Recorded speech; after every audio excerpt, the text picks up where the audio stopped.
வாழ்க்கையிலுமே வந்து கணிதம் இருக்கு. கரெக்டா? ஏராளமான கணிதம் வந்து எல்லாமே இருக்கு. நீ எந்த பொருள் எடுத்தாலும் அதுல கணிதம் இருக்கும். சரி, கணிதம் இருக்கிறது மட்டும் தெரிஞ்சா போதுமா?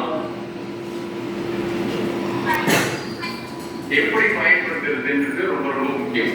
இப்போ அந்த கேள்வி எல்லாருக்குமே வந்து எல்லா காலகட்டத்திலையும் உங்க டீச்சருக்கு இருக்கும், உங்க அப்பாவுக்கு இருக்கும், அம்மாவுக்கு இருக்கும்.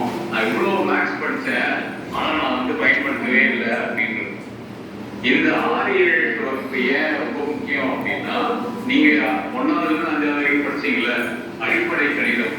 அந்த கணிதத்தை வாழ்க்கையில தினசரி பயன்படுத்துறது எங்க அப்படின்னா, எப்படி பயன்படுத்துறது கத்துக்கிறது எப்படின்னா 6-7 தான். மெஷர்மெண்ட் படிச்சீங்களா? மெஷர்மெண்ட் யாரெல்லாம் 6th ஆரம்பிச்சு படிச்சீங்க, மெஷர்மெண்ட் படிக்க ஆரம்பிக்கிறீங்க. நீங்க திரும்பி போய் புக்ஸ் எல்லாம் பார்த்தீங்கன்னா 6-7 வகுப்புல அதை தான் பயன்படுத்துவீங்க. 9வது போயிட்டீங்கன்னா ஹையர் ஆர்டர் மேத்தமெட்டிக்ஸ் போயிடும். வெக்டர்ஸ், அப்புறம் இன்னும் காம்ப்ளெக்ஸான அல்ஜிப்ரா, காம்ப்ளெக்ஸான ஜியோமெட்ரி அதெல்லாம் போயிடும். ஆனால் 6-7 வந்து தினசரி இதை நீங்க கத்துக்கிட்டீங்கன்னா தினசரி உங்களுடைய வாழ்க்கையில பயன்படுத்தும்.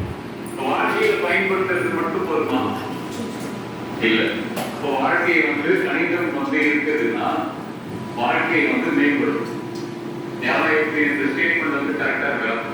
கணிதம் வந்து உங்க வாழ்க்கையில இருந்துச்சுன்னா உங்களுடைய வாழ்க்கை மேம்படும் அப்படின்னு நான் ஒரு ஸ்டேட்மெண்ட் சொல்றேன். மேம்படுமா? ஏதாச்சும் ஒரு எக்ஸாம்பிள் பண்ணுவோம்.